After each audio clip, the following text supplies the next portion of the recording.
स्टेजवर निमंत्रित करण्यापूर्वी मला तुम्हाला काही महत्त्वाची गोष्ट सांगायची. कोणत्याही गोष्टीचं वेड लागल्याशिवाय त्यात शहाणपण येत नाही. अशीच वेडी माणसं इतिहास घडवतात ज्यांनी आपल्या ओजस्वी वाणीने ओघवत्या वक्तृत्वाने अनेक मनांना ध्येय बनवलं.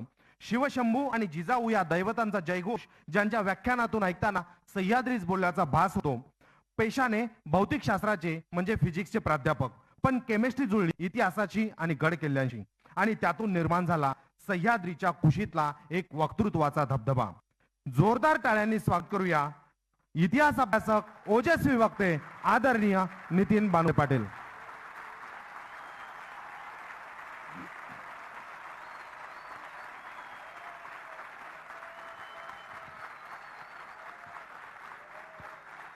सरांना आपण एवढ्या जोरदार टाळ्यांनी मानवंदना दिली आहे. जय आदरणीय नितीन बानुगडे पाटील सर. आपल्या साऱ्यांना प्रजासत्ताक दिनाच्या मनपूर्वक शुभेच्छा.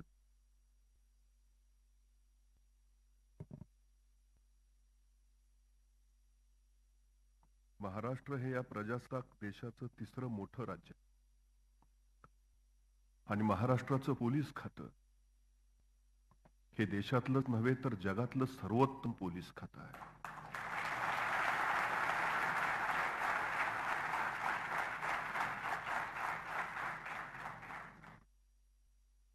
सज्जनांचं रक्षण करावं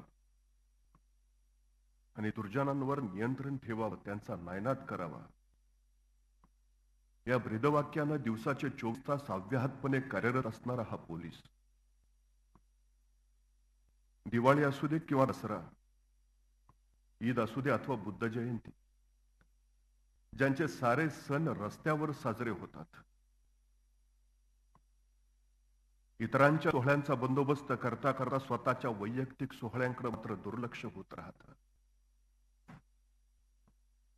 राष्ट्रनिष्ठा आणि देशप्रेम, कायदा आणि सुव्यवस्था हेच ज्याच्या जीवनाचं अंग बनून गेलं.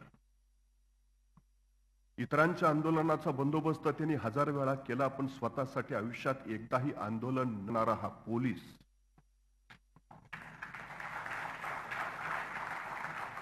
महाराष्ट्राची सगळ्यात मोठी शान मानावी लागेल. खरं तर मराठीच्या प्रश्नपत्रिकेत एक प्रश्न असतो, काळ बदला. भूतकाळातलं एखादं वाक्य दिलेलं असतं आणि कंसात लिहिलेलं असतं याचा वर्तमान काळ करा. वर्तमान काळातलं एखादं वाक्य दिलेलं असतं आणि कंसात लिहिलेलं असतं याचा भविष्य काळ करा. मराठीच्या प्रश्नपत्रिकेतला काळ उत्तरपत्रिकेमध्ये बदलता येतो, पण वास्तविक जीवनात काळ ना पुढे नेता येतो ना मागे आणता येतो, तो एकदाच अनुभवता येतो. ही सगळ्यात मोठी गोष्ट आहे. जे लोक वेळेला महत्व देतात, वेळ त्यांना महत्व देते, हा वेळेचा सर्वोत्तम सिद्धांत आहे. माणसं यशस्वी कोण होतात? जी माणसं वेळ पाळतात. ही वेळ जाऊ दे मग पुढच्या वेळेला बघू असं जी माणसं म्हणत राहतात, वेळ त्यांना कधीच महत्व देत नाही. ती सगळ्यात मोठी वस्तुस्थिती आहे. संधी वेळेवर येते आणि संधी वेळेवर जाते. ज्याला ते अचूकपणे पकडता येते त्याला यशस्वी होता येतं. वेळ कुणासाठी थांबत नाही. मग आपण वेळेची वाट पाहत का थांबावं? दुर्दैवानं प्रश्न आम्हाला पडत नाही. ही आमची सगळ्यात मोठी शोकांतिका आहे. माणसं सांगत राहतात वेळ चांगली होती, वेळ वाईट होती. वेळ आनंद देते, वेळ पश्चाताप करायला भाग पाडते. वेळ कधी कधी मारून न्यावी लागते, कधी कधी वेळच मारून टाकते. वेळ मात देते, वेळ घात करते आणि वेळच यशाचा हात देते. ही वेळेची सगळ्यात मोठी ताकद आहे. खरं तर वेळ चांगली वेळ खराब असं कधीच नसतं. वेळ निर्विकार असते. वेळेचा आपण कसा वापर करतो याच्यावरती वेळ कशी हे ठरतं. ही सगळ्यात मोठी वस्तुस्थिती आहे. त्यामुळे ज्याला स्वतःची वेळ पकडता आली, तुम्ही क्रिकेट खेळत असाल किंवा तुम्ही अभिनय करत असाल, ज्याला अचूक टायमिंग साधता येतं त्याचा शॉट परफेक्ट बसतो असं सातत्यानं म्हटलं जातं. आयुष्यात सुद्धा टायमिंग ही गोष्ट फार महत्वाची आहे आणि तुम्ही ही वेळ साधता हे मला फार महत्वाचं वाटतं. मी वैभवजी परब आणि त्यांचे सगळे सहकारी त्यांचं मनपूर्वक कौतुक आणि अभिनंदन एवढ्यासाठी करू की या सगळ्यांच्या आयुष्यामध्ये योग्य वेळ त्यांना लाभावी. त्यांनी आज त्यासाठी ही योग्य वेळ गाठून आणली, हे सगळ्यात महत्वाचं आहे. वेळ गेल्यावर बोलून उपयोग होत नाही, वेळ निघून गेल्यावर सांगून पर्याय राहत नाही.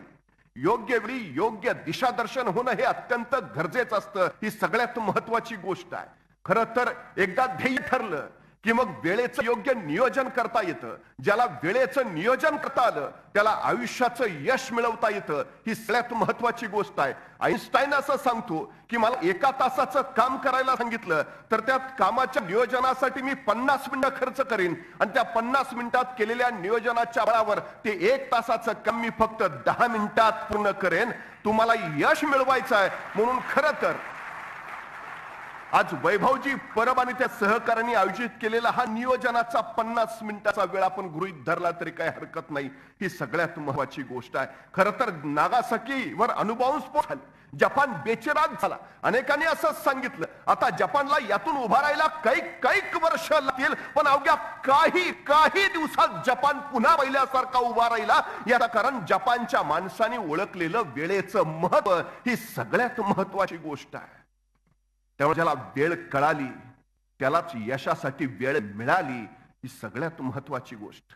उत्तम नियोजन, उत्तम व्यवस्थापन हा भाग फार महत्वाचा आहे. अफजल खानाचा कोथळा बाहेर काढायला शिवाजी महाराजांना फक्त 2 मिनिटं लागली, पण या 2 मिनिटाच्या यशस्वीतेसाठी महाराजांनी तब्बल 1 वर्ष नियोजन केलं होतं. तब्बल 1 वर्ष.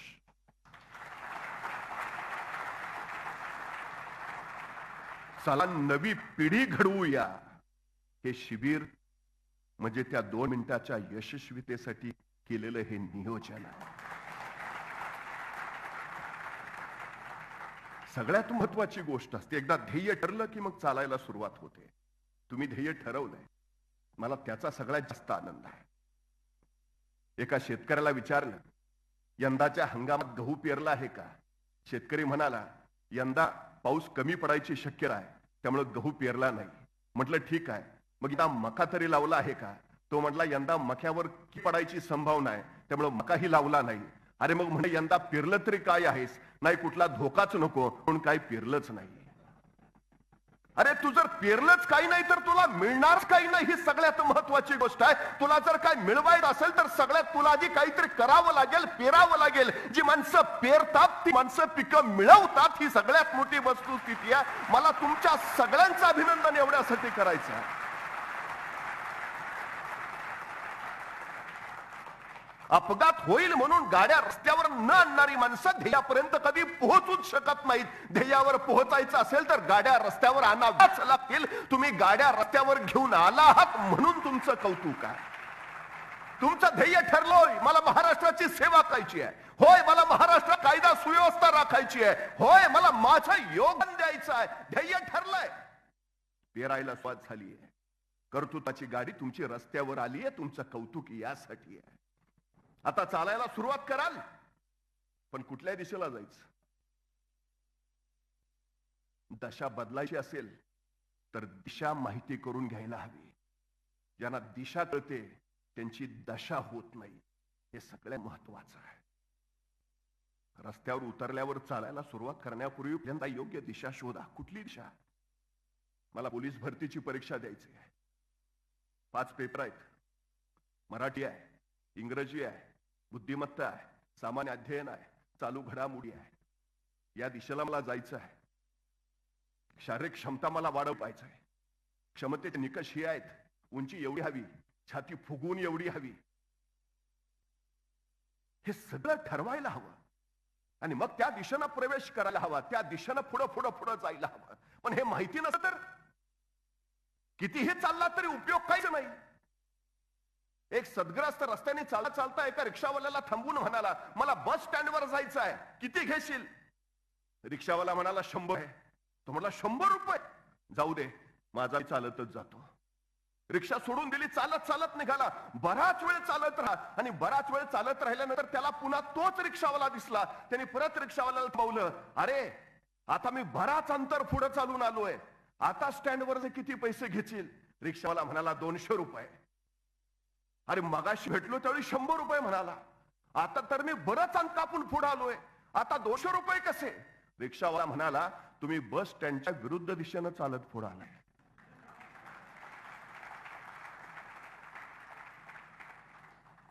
योग्य दिशा माहिती असेल तर वेळ वाचेल, योग्य दिशा माहिती असेल तर खर्च वाचेल, योग्य दिशा माहिती असेल तर कष्ट वाचतील, मेहनत वाचतील. सगळ्यात महत्वाची आहे दिशा माहिती असणं. ही दिशा पक्की ठरवायला हवी, सगळ्यात महत्वाचं. एकदा दिशा कळाली की मग मार्गक्रमण करता येईल, चालता येत. चालता चालता मग अडचणी येतील, येणारच आहेत, निसंशय. असा एकही रस्ता नाही ज्याच्या अडचणी नाहीत, अशी एकही वाट नाही जिथं संकट नाहीत, असा एकही मार्ग नाही जिथं शत्रू उभे नाहीत. आहेत. मग शत्रू म्हणून माघारी फिरायचं, अडचणी आहेत म्हणून वाट बदलायची, संकट आहेत म्हणून पळून जायचं नाही. माघारी फिरणारी माणसं कधी यशस्वी होतच नाहीत. अखंडपणे चालत राहिलं पाहिजे, अखंडपणे जाग उडं राहिलं पाहिजे. एका तत्वज्ञानाला विचारलं हे जग कधी संपेल, त्यांनी सांगितलं ज्यावेळी एखादी मुंगी एका ठिकाणी थांबलेली तुम्हाला दिसेल त्या दिवशी हे जगेल. सृष्टीच्या जिवंतपणाचं लक्षण काय? अखंडपणे काम करत राहणं, अखंडपणे चालत राहणं, सातत्यानं पुढे जात राहणं. काही काही माणसं काय करतात, सुरुवात करतात, सुरुवात करण्यासाठी पहिलं पाऊल उचलायला तर हवं. माणसं जागेवर उभा असतात, सुरुवात करणार आहे, अरे कर ना, मग करतो ना. अरे पाऊल उचलल्याशिवाय सुरुवात कशी होईल? काय काय माणसं वाट बघत बसतात, कुणीतरी येईल, मला सोबत घेऊन जाईल.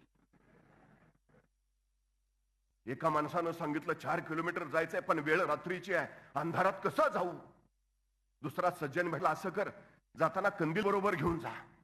त्याने हातात कंदील दिला. ज्यांनी कंदील दिला तो माणूस सकाळी भेटला तरी हा जागेवरच आहे तिथंच. अरे का गेला का नाहीस पुढं? कसा झार? कंदिलाचा प्रकाश फक्त पावलापुरता पडतोय, मला तर 4 किलोमीटर जायचं आहे. अरे बाबा, चालायला सुरुवात तर कर, कंदिलाचा प्रकाश तुझ्या बरोबर येत राहील.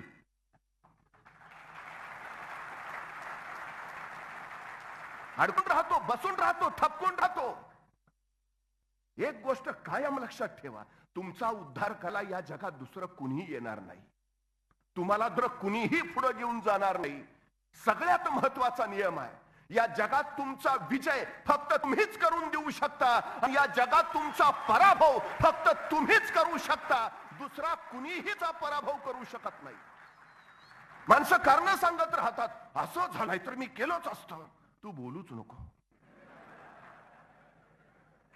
या जगात तुला पराभव करणारं तुझ्याशिवाय दुसरं कुणी जन्मालाच आलेलं नाही. तू सबबी देतो, तू कारण देतोस. सगळ्यात महत्वाची गोष्ट हे ठरलंय ना, प्रबळ इच्छाशक्ती हवी. हो, जायचंय, अडचणी येणारच आहेत हो, पण अडचणी तुम्हाला वाढवायला येत नाहीत, अडचणी तुमची उंची वाढवायला येतात. अडथळे तुम्हाला रोखायला येत नाहीत, अडथळे तुमच्यातल्या क्षमता बाहेर काढायला येतात. सगळ्या संधी आहेत तुम्हाला मिळालेल्या. काही माणसं सांगतात आमची परिस्थिती गरिबीची हो. अरे उत्तम आहे ना मग, की तुला श्रीमंत व्हायला मिळालेली सगळ्यात मोठी संधी आहे. नाही, घरचे लोक म्हणतात नाही जरा मला डोकंच कमी आहे. अरे चांगला आहे ना, बुद्धिमान व्हायला तुला मिळालेली ही सगळ्यात मोठी संधी आहे.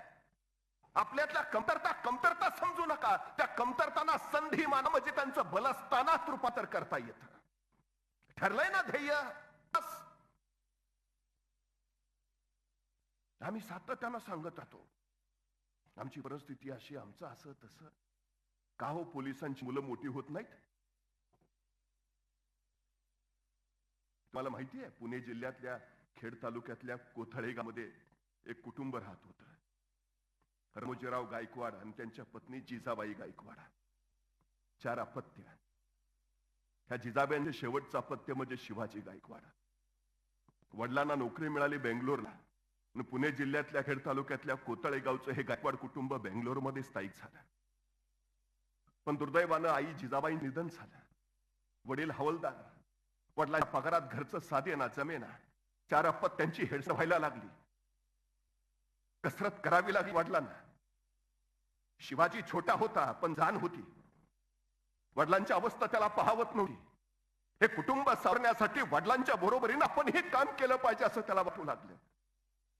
आणि त्यांनी सरळ बेंगलोर मशिनरीज मध्ये काम धरलं. ट्रकमध्ये तांदळाची पोती पाठीवर उचलून भरायचा तो. एका तांदळाच्या मागं 10 पैसे मिळायचे त्या. असे 10 पैसे करत करत दिवसाचे 4-5 रुपये कमवायचा तो. वडील आपल्यासाठी एवढं सगळं करतात, आपण थोडा हातभार लावला तर काय अडचण आहे. छोटा शिवाजी जाणता झाला होता, संघर्ष करत होता सतत. उरात एक महत्वाकांक्षा होती प्रबळ, अभिनेता व्हायची, अभिनय करायची. पण परिस्थिती संधीच देत नव्हती. महत्वाकांक्षा क्षणभर बाजूला ठेवावी लागली, पण ध्येय डोळ्यापुढून हटलं नव्हतं. संघर्ष करेन, परिस्थितीचा मुकाबला करेन, पण उरात ती तेवत होती सतत. आणि या संघर्षातच त्यानं बेंगलोर परिवहन सेवेची परीक्षा दिली, कंडक्टर पदाची. पासही झाला आणि राजा बहादूर या चालकासोबत तो बस मध्ये कंडक्टर म्हणून काम करायला लागला. खर तर अभिनेता व्हायचं होतं, रंगमंचावर अभिनय करायचा होता. रंगमंच वाट्याला आला नाही. त्यांनी बस स्वतःचा रंगमंच बनवला आणि बस मध्ये तिकीट देता देता त्याच्या विलक्षण कृती माणसांना भारावून टाकू लागल्या. तिकीट देताना त्याचा अंदाज आणि सुट्टे पैसे देतानाची त्याची नजाकत बघून माणसं बस बघत राहिली. बघत काय, माणसं बाकीच्या बसमध्ये बसेनातच या शिवाजी गायकवाडच्या बसची आतुरतेनं वाट बघायला लागली. याच बसमध्ये बालचंदर नावात एक दिग्दर्शक बसले होते. त्यांनी या शिवाजी गायकवाडच्या अदा बघितल्या, ची कला बघितली, त्याचं विलक्षण कौशल्य बघितलं आणि त्यांनी विचारलं, चित्रपटात काम करशील? तो शिवाजी याची तर वाट पाहत होता. पहिला चित्रपट साईन केला आणि त्याला राष्ट्रपती पारितोषिक मिळालं. मग मात्र या शिवाजी गायकवाडनी मागावळून बघितच नाही. तामिळ चित्रपट सृष्टीच नव्हे तर भारतीय चित्रपट सृष्टीमध्ये रजनीकांत म्हणून हा मराठमोळा शिवाजी गायकवाड प्रसिद्ध झाला.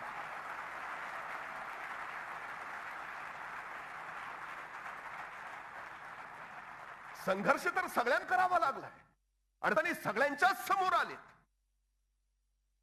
पण रडत आणि कुडत बसण्याच्या परिस्थितीशी लढत जी माणसं पुढे गेली त्यांनी काळावर स्वतःची मुद्रा उमटवली. येणारच आहेत संकट, झुंजावच लागणार आहे. एक गोष्ट कायम सांगतो, तुम्ही काय बनावं हे नियती कधीच ठरवत नाही. तुम्ही काय बनावं हे तुम्ही ठरवत असता आणि नियती त्याप्रमाणे वागत असते. स्वप्न छोटी का बघता? स्वप्न मोठी पहा, आभाळ कवेत घेणारी. जेवढी मोठी स्वप्न बघाल तेवढं यश मोठं मोठं मोठं मिळत जाईल. खर तर सृष्टी द्यायला कधीच कमी पडत नाही. कमतरता मागणाऱ्यांची आहे. कारण आमची मागणीच इतकी किरकोळ आणि छोटी आहे, म्हणून आम्ही मागे मागे सतत मागे राहत जातो. कुठल्याही यशस्वी माणसाची यशोगाथा काढून पहा, कुठल्याही. ही माणसं संघर्षातच पुढे आलीत. सगळ्यात महत्वाचा गुण आहे चिवटपणा. तुम्ही किती सातत्यानं सतत काम करत राहता. तुमच्यात एक वेळ बुद्धी नसली चालेल, कौशल्य नसलं चालेल, क्षमता नसल्या तरी चालतील, फक्त तुमच्याकडे चिवटपणा आहे. मुंगी भिंतीवर किती वेळा चढते आणि किती वेळा पडते, पण मुंगी प्रयत्न कधी सोडत नाही. ती चिवटपणे सतत धडपड करत राहते जोपर्यंत ती वरपर्यंत पोहोचत नाही. हा चिवटपणा आहे सगळ्यात महत्वाचा. आणि मुळात एक गैरसमज आमचा काय आहे, आम्ही आमच्या कमतरतांचा फार बाऊ करतो. सगळ्यात मोठी अडचण आहे आमची. सचिन तेंडुलकरची सुद्धा उंची कमीच आहे.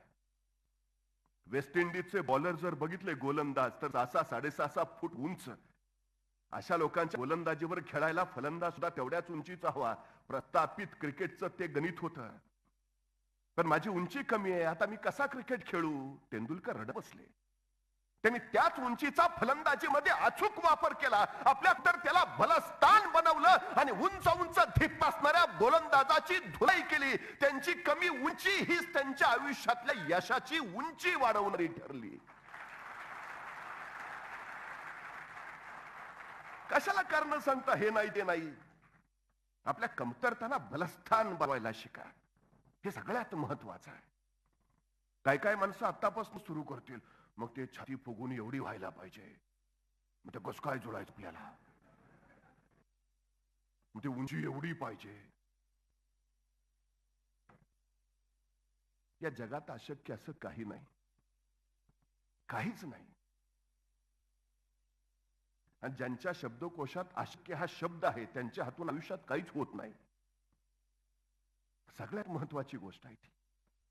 ह्या सगळ्याची कारण आपण असतो, शक्य मात्र दुसऱ्यांवर ढकलत राहतो. एका कंपनीत दुपारची सुट्टी झाली, सगळे जेवायला बसले. जेवायला बसल्यावर एकाने डबा उघडला. डबा उघडून बघितल्यावर त्याला दिसलं न ओरडला, खिचडी आपल्याला अजिबात आवडत नाही.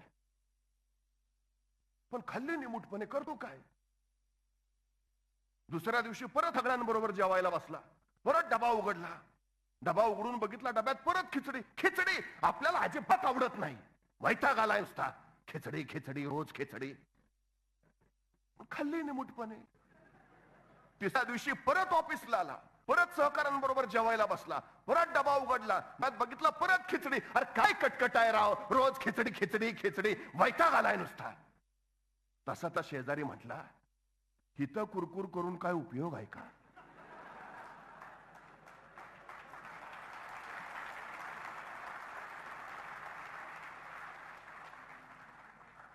त्यापेक्षा घरी जाऊन बायकोला सांग, बाई ग मला खिचडी आवडत नाही, दुसरं काहीतरी बनवून दे. हित बोलून काय उपयोग? तसा तो म्हटला, हे बघ माझं अजून लग्न झालं नाही, त्यामुळं मला बायको नाही, त्यामुळं माझा स्वयंपाक मीच बनवतो.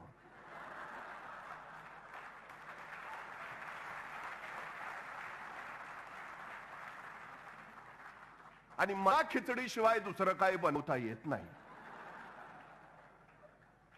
म्हणजे खिचडी केली कुणी? यानीच. आणि परत खिचडी आपल्याला अजिबात आवडत नाही. अरे केली कुणी? हे आयुष्य आमचं आहे, गुण आमचे आहेत, दोषी आमचे आहेत, बलस्थान आमची आहेत, कमतरताही आमची आहेत. मग आम्ही इतरांना दोष देऊन उपयोग तरी काय आहे? आम्ही आमची जबाबदारी स्वीकारली पाहिजे आणि त्या जबाबदारीवर काम करत आम्ही पुढे गेलो पाहिजे. ज्या दिवशी तुम्ही तुमची जबाबदारी स्वीकारता त्या दिवशी तुम्ही यशाच्या पायरीवर पहिलं पाऊल टाकता. कारण ज्या दिवशी तुम्हाला जाणीव होईल ना आपणच आपल्या यशाचे शिल्पकार आहोत, दुसरं कुणी नाही, त्या दिवशी तुमच्या यशाचा मार्ग सोपा सोपा होत जाईल. काहीच अडचण नाही त्यात. सगळ्यात महत्वाची गोष्ट आहे सगळ्यात. आणि एक गोष्ट सांगू, तुमच्या मना इतकं दुसरं शक्तिशाली या जगात काहीच नाही. फक्त तुम्ही ठरवायला हवं, पक्क ठरवायला हवं. हो मला करायचं आहे, हो मी ते करतोच आहे, हो मी करणारच आहे. स्वतःशी वचनबद्धता हवी, मन निग्रह हवा तसा. यश अपयशानंतरच्या गोष्टी आहेत. मी हे ठरवलंय, मी भरतीला सामोरा जातोय, होय मी यशस्वी होणारच आहे, मला बाकी काही कळत नाही. तुम्हाला माहिती आहे मोहम्मद अली मुष्टियोद्धा, पहिला ऐतिहासिक त्याच्या, आणि समोरचा प्रतिस्पर्धक प्रचंड बलाढ्याने अफाट. आणि या पहिल्या सामन्यामध्ये हा मोहम्मद अली पहिलं वाक्य उच्चारला, मी सर्वोत्कृष्ट आहे. पत्रकारांना वाटलं मारत असेल, पत्रकारांनी क्ली उडवली त्याची. पण मोहम्मद अली सांगत राहा, मी सर्वोत्कृष्ट आहे. आणि आश्चर्य, लढत झाली आणि मोहम्मद अली जिंकला. पत्रकारांनी परत प्रश्न विचारला, तुमच्या या यशाचं रस? मोहम्मद अली म्हटला, मी सर्वोत्कृष्ट आहे. बस ह्या एका वाक्यानं मला विजय मिळवून दिला. हा मोहम्मद अली कधीच असं म्हटला नाही मी श्रेष्ठ आहे. तो असं कधी म्हटला नाही मी सर्वोत्कृष्ट होईन. तो असं कधीच म्हटला नाही मी पुढच्या वर्षी सर्वोत्कृष्ट होण्यासाठी प्रयत्न करीन. नाही, त्याचं एक ठाम मत होतं, मी सर्वोत्कृष्ट आहे. बस.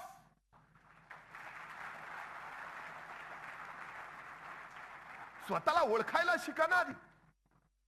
यशाचं सगळ्यात महत्वाचं कारण स्वतःची ओळख करून घेणं. आम्ही चालता चालता असंच म्हणतो, मी त्याला पुरता ओळखून आहे. अरे तू त्याला ओळखून आहे, तुझं आहे काय आहे, तुला काय क्षमता आहेत? अडचण झाली सगळी. मला कधी कधी प्रश्नच पडतो. म्हणजे परवा एकाला सहज विचारलं, काय रे 100 मीटर पळशील का? त्यांनी पहिला प्रश्न विचारला, 100 मीटर म्हणजे किती? आणि खरंच आहे, नाही माहिती.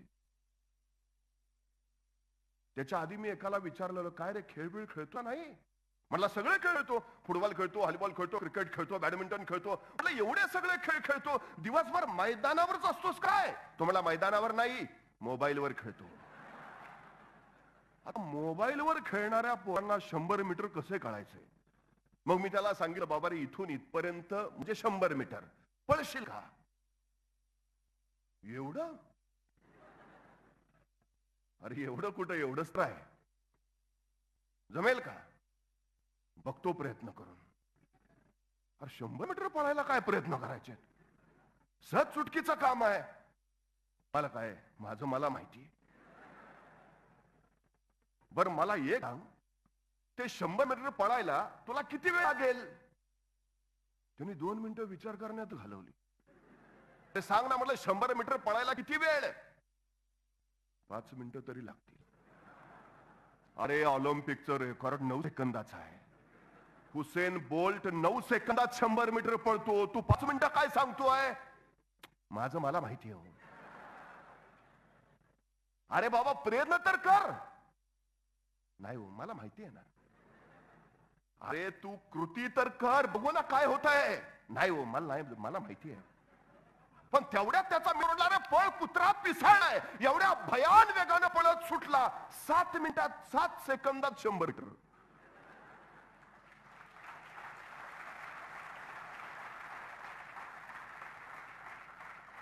त्याला विचारलं, मगाशी तर तू 100 मीटरला 5 मिनिटं सांगितलीस, आता 7च सेकंदात गेलास. मग कुत्रा मागे होता. क्षमता कधी बाहेर निघाल्या तुमच्या? संकट मागं लागल्यावर. मग संकट तुम्हाला अडवतात का पुढे न्यायला मदत करतात? तुमच्या क्षमता काढायला मदत करतात.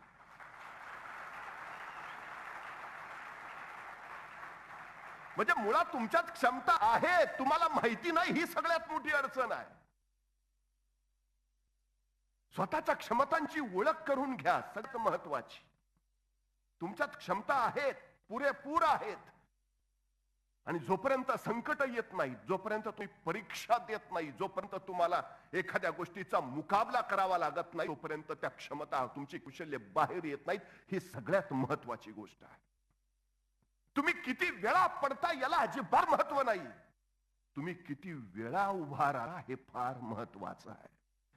इतिहास पडणाऱ्यांचा नाही, इतिहास उभा राहणाऱ्यांचा लिहिला जातो, ही सगळ्यात महत्वाची गोष्ट आहे. काय क्षमता आहे तुमच्यात, सामर्थ्य आहे तुमच्यात, कौशल्य आहे तुमच्यात. फक्त स्वतःवर आत्मविश्वास ठेवा. हा आत्मविश्वास फार महत्वाचा आहे. हा कुठून येतो? हा क्षमतांची जाणीव झाल्यावर येतो. हा कौशल्यांची ओळख पटल्यावर येतो. हा स्वतःवरचा विश्वास दृढ झाल्यावर येतो. हो, हे आपण करू शकू हे कळाल्यावर मग हा आत्मविश्वास येतो. काय प्रगाढ आत्मविश्वास आहे. हे राज्य व्हावं ही स्त्रींची इच्छा. हो, ते राज्य आम्ही उभा करणारच. काय तो शिवाजी महाराजांकडे निव्वळ आत्मविश्वासाच्या बळावर, मुठभर मावळ्यांच्या जोरावर शिवाजी महाराजांनी राज्य उभा केले. केवढा प्रगाढ आत्मविश्वासाचा. हा आत्मविश्वास अभ्यासातून येतो, व्यासंगातून तयार होतो. सतत सतत सतत एकच गोष्ट करत राहण्यानं मग सरावले पण येतं. मग तुम्ही त्यात तयार होता, तज्ञ होता, आणि मग आत्मविश्वास वाढीला लागतो. हजारो गोष्टी एकदा करण्यापेक्षा एकच गोष्ट 1000 वेळा करा, म्हणजे तुम्ही सर्वोत्तम व्हाल.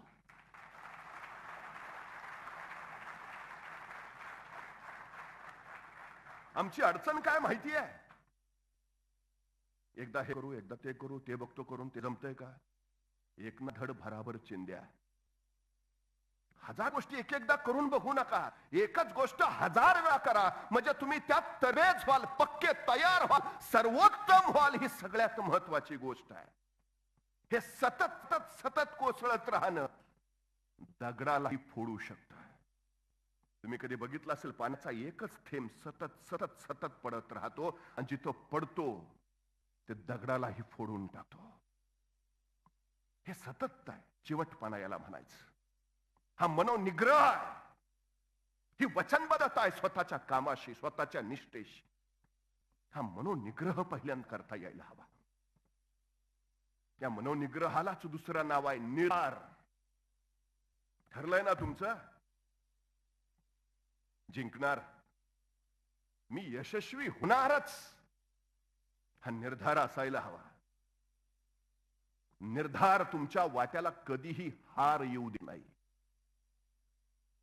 आणि ज्यांच्या वाटा हार येते ती माणसं कधीच निर्धार करत नाहीत. निर्धार करणारी माणसं यशस्वीच होत नाहीत, ही सत महत्वाची गोष्ट आहे. निर्धार कुठून येतो? तो वचनबद्धतेतून येतो. मरकर जो हटे, मेल्याशिवायचे हटत नाहीत, तो निर्धार. जाऊन सांगा त्या यमाला, जोपर्यंत तोफांचे आवाज कानावर पडत नाही तोपर्यंत मी प्राण सोडणार नाही. गजापूरच्या खिंडीत बाजी प्रभू कडाडले, तोफांचे आवाज कानावर आले, त्यावेळी प्राण सोडले. हा निर्धार आहे, विलक्षण निर्धार. आधी लगे कोंढाण्याचं, मग रायबाचं. हा तानाजीचा निर्धार आहे. तुम मुझे खून दो, मैं तुम्हें आजादी दूंगा, हा नेताजींचा निर्धार आहे. क्रांतिकारकांना फासावर चढवताना शेवटची इच्छा विचारली न्यायाधीशांनी. शेवटची इच्छा काय? आणि सगळे एका सुरात म्हणाले, इंग्रजांनी भारत सोडून जावं. हा क्रांतिकारकांचा निर्धार आहे. निर्धार ध्येयाचं स्पष्टीकरण म्हणजे ध्येयच व्यक्त करणं, म्हणजे निर्धार करणं. हो मिळवायचं आहे, हो मिळवायचंच आहे. मी करतोय, मी करेन आणि मी करणारच, हा निर्धार आहे. तुम्हाला माहिती आहे 26 पैकी 26 मॅचेस तो नॉकआउटनी जिंकला. तो जागतिक हेवीवेट चॅम्पियन बॉक्सर ठरला. तो माईक टायसन, त्याची 27वी मॅच लागली त्या कावक्या नवख्या बॉक्सरशी, हॉलीफील्ड नाव त्याच. मॅच सुरूही झाली. बघणाऱ्याला वाटलं की 26 मॅचेस नॉकआउटनी जिंकणारा माईक टायसन या हॉलीफील्डला पहिल्या फेरीतच गत करेल, पहिल्या राऊंड मध्येच पराभूत करेल. मॅच चालू झाली. टायसन एकावर एक फटके करू लागला आणि हॉलीफील्डनं बचावाचं धोरण अवलंबलं. पहिला राऊंड संपला, दुसरा राऊंड संपला, तिसरा, 4 राऊंड हॉलीफील्ड फक्त बचाव करत राहिला टायसन पासून, फक्त बचाव. त्यांनी ठरवलं होतं पहिले 4 राऊंड टायसन पासून बचावच करायचा.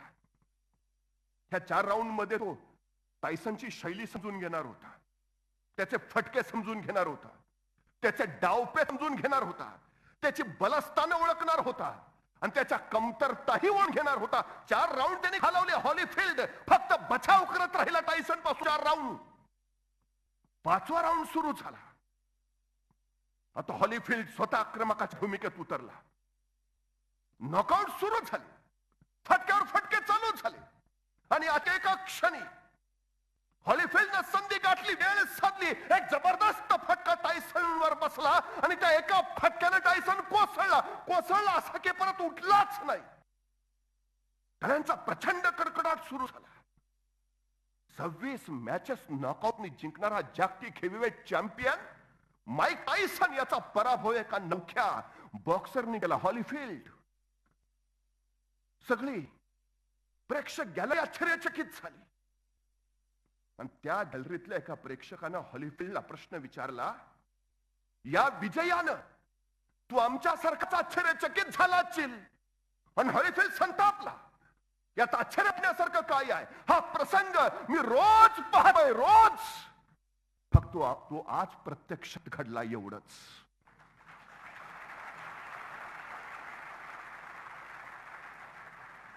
मी माईक टायसनचा पराभव करतोय हे मी रोज पाहतोय, रोज. आज ते प्रत्यक्षात आलं. आश्चर्य कसलं आहे त्यात? काय माणसं त्या रिंगच्या आत हॉलीफील्डचं अभिनंदन करायला, त्यातल्या एका माणसानं हॉलीफिल्डला कडकडून मिठी मारली आणि तो माणूस म्हणला, हॉलीफिल्ड तू प्रचंड धाडसी आहेस आणि सलाम तुझ्या निर्धाराला. काही काही ना वाटतं तिसऱ्या प्रयत्नात मला यश मिळालं. थांब रे, 10व्यात मिळेल. तुझा प्रत्येक प्रयत्न तुला समृद्ध करत करत करत जाईल आणि ज्या दिवशी तू परिपूर्ण होशील त्या दिवशी तुला यश मिळेल. अपयश काय समजायचं त्यात? अपयश म्हणजे तुमच्यात काही कमी आहे अजिबात नाही. ध्यास कमी पडतोय, थोडा श्वास कमी पडतोय, थोडे कष्ट कमी पडतायत. चला अधिक जोमानच्या वेळी काम करू. अशा लोकांसाठी अपयश यशाची पहिली पायरी आहे, जी समृद्ध. आणि जेवढा संघर्ष मोठा ना तेवढं यश मोठं. लक्षात ठेवून घ्यायचं. काय काय किती लोकांना संघर्ष सोसावा लागलाय, पण ही माणसं यशस्वी झालं. ध्यास. तुम्हाला माहिती आहे, मीरेला कृष्णाचा लागला होता, एकलव्याला धनुर्विद्येचा लागला होता, शिवरायांना स्वराज्याचा लागला होता, लोकमान्यांना संत्र्याचा लागला होता, फुलेंना शिक्षणाचा ध्यास लागला होता, आंबेडकरांना समतेचा ध्यास लागला होता, मदर टेरेसांना सेवा ध्यास लागला होता, शास्त्रज्ञांना संशोधनाचा ध्यास होता, कलाकारांना कलेचा ध्यास होता आणि खेळाडूंना विक्रमाचा ध्यास होता. म्हणून त्यांना जे हवं ते साकार उठले. खूप महत्वाचा आहे ध्यास, खूप. तरुण 21 वर्षाचा होता. त्या ध्यास खगोलशास्त्राचा लागला, ब्रह्मांड विद्येचा ध्यास त्याला होता. आणि खगोलशास्त्र आणि ब्रह्मांड विज्ञान याचा अभ्यास करावा म्हणून त्यांनी वयाच्या 21व्या वर्षी केम्ब्रिज विद्यापीठामध्ये ऍडमिशन घेतलं. अवकाश त्याला साथ घालीत होतं. त्या अवकाशाच्या आत आत आत शिरत त्याला पलीकडचं विश्व बघायचं होतं. ध्यास होता त्याचा. पण एके दिवशी अचानक जिन्यावरनं पडला. जिन्यावरनं पडल्याचं निमित्त झालं तो आजारी पडला, हॉस्पिटलमध्ये ऍडमिट झाला. पण तो बराच होईना. 2 वर्ष झालं तो बरा होतानाच दिसेना. अनेक तपासण्या झाल्या आणि तपासण्यांच्या शेवटी असं कळालं, त्याला ALS नावाचा कधीही बरा न होणारा आजार झालाय. हा आजार मोठा विचित्र होता. या आजारात एक एक अवयव लुळा पडत जायचा. अशा माणसाची मानसिक शक्ती चांगली असते, पण शारीरिक शक्ती ती हळूहळू संपत जाते. डॉक्टरांनी सांगितलं, इथून पुढची फक्त 2 वर्ष तुझी आहेत. तुझं आयुष्य फक्त 2 वर्षाच. पृथ्वीवर जन्माला आलेला, पण आभाळाच्या पलीकडे काय आहे त्याचं स्वप्न पारा. आकाश गंगेचा ध्यास लागलेला तो युवक क्षणभर कोसळून आणि कोलवडून फक्त 2 वर्ष. 2 वर्षात तुझा एक एक अवयव निकामी होत जाईल, बंद पडत जाईल. तुझ्या शरीराचं त्या अवयवावर कुठलंही नियंत्रण राहणार नाही. तू 2 वर्ष जगशील. ढालून गेला तो, कोसळून गेला पूर्ण. अनपेक्षितपणे संकट येतात. सगळं उत्तम चाललेलं असतं, सगळं सर्वोत्तम असतं, पण अचानक तुमच्या धैर्याची कसोटी बघायला संकट येतात. तोही कोसळला, पुरता ढासळला. पण मरणाच्या खोल अंधाऱ्या गुहेतनं बाहेर पडायचं असेल तर अवकाशाकडेच झेप घ्यावी लागेल हे त्याच्या मनाने पुरं ठरवलं. आणि त्याही अवस्थेत त्यांनी अवकाशशास्त्राचा, खगोलशास्त्राचा अभ्यास चालू केला. व्हीलचेअरवर बसल्या बसल्या त्यांनी मनातल्या मनात गणित रवायला सुरुवात केली.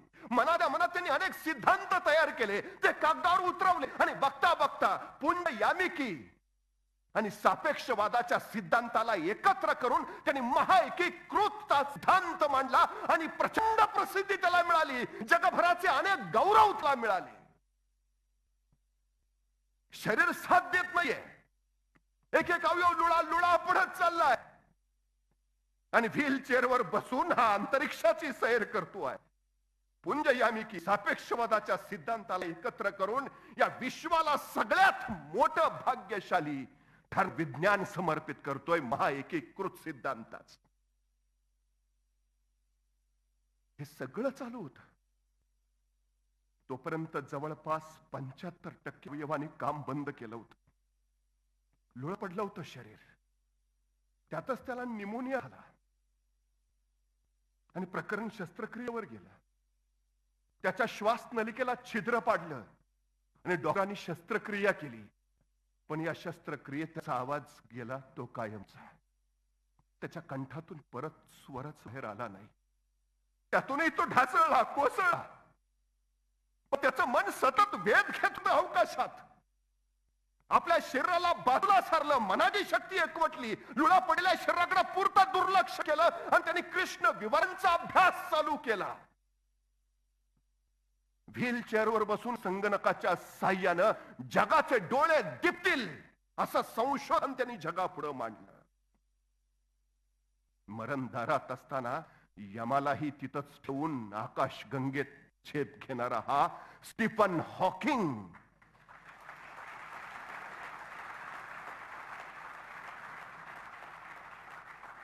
स्वतःच्या ध्यासाच्या बळावर अंतरिक्षात फिरत राहिला. पृथ्वीवरच्या मानवी सृष्टीला त्या दुसऱ्या जगाचं सिद्धांतमय दर्शन देत राहिला. हे स्टीफन हॉकिंगसात कोणत्याही झेपेपेक्षा विचारांची झेप ही फार मोठी असते. कारण विचारातूनच कृती जन्मा येतात आणि कृतीतूनच इतिहास घडतो. झेप घ्यायला पंख हवेतच असं नाही.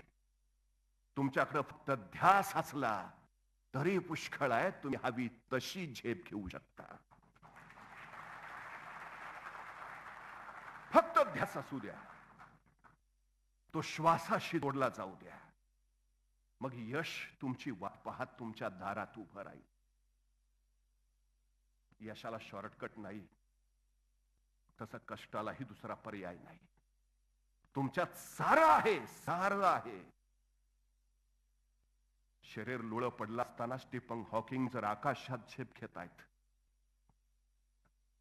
त्यांचे हात हलत नसतानाही जर ते ग्रह गोलांना हलवतायत, आवाज बाहेर निघत नसताना सुद्धा जे अवकाशाच्या काळजाला थरार निर्माण करतायत, ते स्टीफन हॉकिंग जर एवढं करू शकत असतील तर तुम्ही आम्ही तर धडधाकट माणसं आहे. तुम्ही चालू शकता याचा अर्थ हो तुम्ही पळूही शकता. तुम्ही पळू शकता याचा अर्थ हो तुम्ही झेपही घेऊ शकता. आणि हो तुमची झेप गरुड झेपही बनवू शकते. अडचण काय आहे?